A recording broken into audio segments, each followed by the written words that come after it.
కేడి లక్ష్మీనారాయణ గారు ఉన్నారు. ఆల్రెడీ ఆరోగ్య డైట్ కూడా సార్ ఫాలో అయ్యారు అండ్ ఇప్పుడు ఆరోగ్య గ్రామంకి వచ్చేసారు ఓపెనింగ్ కి. కాబట్టి ఈ అంబియన్స్ కావచ్చు, ఈ అరేంజ్మెంట్, అలాగే ఈ కాన్సెప్ట్ ఏ విధంగా ఉంది, ఆరోగ్య డైట్ ఏ విధంగా ఉంది అనే విషయాలు మనం తెలుసుకుందాం. ముఖ్యంగా ఈరోజు October 15 doctor APJ Abdul Kalam గారి జయంతి ఉత్సవం. ఈరోజు కలాం గారు ఏమన్నారంటే, కలలు కనండి, కలలు కనండి, ఆ కలలు మిమ్మల్ని నిద్రపోనివ్వకుండా చేయాలి అంటారు. అది నిజమైన కళ. ఈరోజు కలాం గారు చెప్పిన విషయం డాక్టర్ లక్ష్మణ్ గారు చేసిన కృషిలో నేను బ్రహ్మాండంగా చూస్తున్నాను. ఎందుకంటే ఒక ఆరోగ్య గ్రామాన్ని అన్నది తీసుకురావాలి, ప్రజల యొక్క ఆరోగ్యం బాగుండాలి, వాళ్ళకి ఇచ్చే ఆహారం ద్వారా వాళ్ళ ఆరోగ్యాన్ని మెరుగు చేయాలన్న ఒక సంకల్పంతో నిద్రాహారాలు మానేసి, ఎందుకంటే ఆయన చూశాను ఈ 15 రోజుల ముందు 15 రోజుల తర్వాత ఆయనలో చాలా మార్పు ఉంది. అంటే ఒక ప్రాజెక్ట్ను టేకప్ చేసినప్పుడు ఎంత ధ్యానంతో చేయాలి, ఒక ఇదిలాగా చేయాలి, తపస్సులాగా చేయాలని అంటుంటాం. దానికి ప్రత్యక్షంగా వారు ఈరోజు ఇక్కడ ఈ ఏర్పాటు చేయడం అన్నది చాలా ముఖ్యం. ఎందుకంటే ఆరోగ్యం అన్నది చాలా ముఖ్యం. మనం ఎంత సంపాదించినా కూడా ఫైనల్గా ఆరోగ్యం లేకుంటే ఆ మనిషి దేన్ని కూడా ఎంజాయ్ చేయలేడు.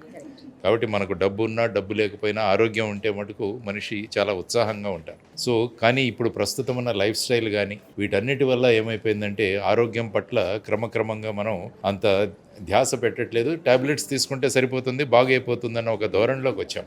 కానీ యాక్చువల్గా జీవితం అంటే ఏంటంటే ఒక టాబ్లెట్ కూడా తీసుకోకుండా మనం జీవితం గడపగలిగితే అదే నిజమైన ఆరోగ్యం.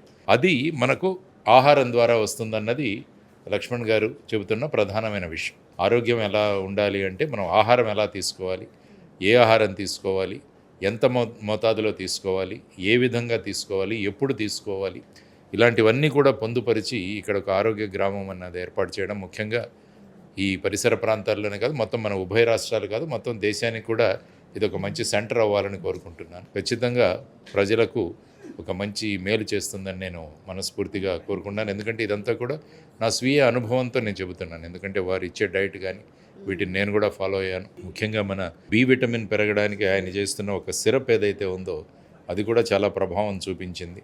అందువల్ల ఎప్పుడైతే సేవ అన్నది ప్రధానంగా ఉంటుందో అక్కడ ఏమవుతుందంటే కమర్షియల్ ఆస్పెక్ట్స్ పెద్దగా రావు.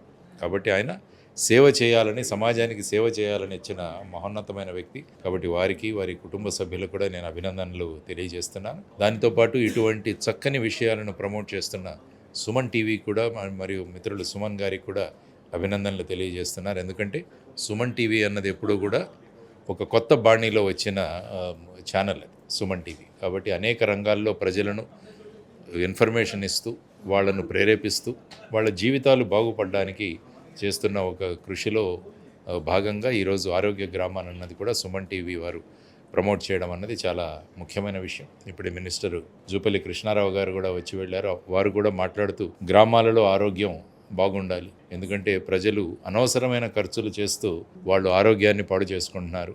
కాబట్టి ఖర్చులు తగ్గించి మన ఆరోగ్యాన్ని మనం మెరుగు చేసుకుందామని ఆయన కూడా అంటున్నారు. ఆ తర్వాత ముఖ్యంగా మనం సేంద్రియ వ్యవసాయం ఏదైతే ఉందో అది కూడా చాలా ముఖ్యమైన విషయం. ప్రకృతి వ్యవసాయం, సేంద్రియ వ్యవసాయం, దీన్ని కూడా క్రమక్రమంగా కనుక మనం తీసుకురాగలిగితే ఈ కెమికల్స్ ఇవన్నీ కూడా బాడీలోకి వెళ్లకుండా మన ఆరోగ్యం బాగుపడుతుంది. కాబట్టి దాన్ని కూడా డాక్టర్ లక్ష్మణ్ గారు ప్రమోట్ చేస్తున్నారు. సో ఒక మంచి అనుభవం ఈరోజు ఇక్కడికి ఆరోగ్య గ్రామానికి రావడం, ఒక మంచి సంకల్పంతో ఆయన చేస్తున్న ఈ ప్రయత్నంలో మేమందరం కూడా ఖచ్చితంగా ఆయనతో పాటు ఉంటాం. తర్వాత ప్రజలు ఆరోగ్యంగా ఉన్నప్పుడు వాళ్ళ ఆలోచనలు బాగుంటాయి, ఆలోచనలు బాగుంటే అభివృద్ధి బాగుంటుంది, అభివృద్ధి బాగుంటే మనం అందరం కూడా కలిసి చక్కని సంకల్పాలు ఏవైతే ఉంటాయో వాటన్నిటిని కూడా మనం సాధించవచ్చు అన్నది చాలా ముఖ్యమైన విషయం. కాబట్టి మరొకసారి డాక్టర్ లక్ష్మణ్ గారికి అభినందనలు తెలియజేస్తూ వారికి, వారి టీం అందరికీ కూడా నేను ముఖ్యంగా అభినందనలు తెలియజేస్తున్నాను. నమస్కారం. Thank you sir. Thank you so much అండి.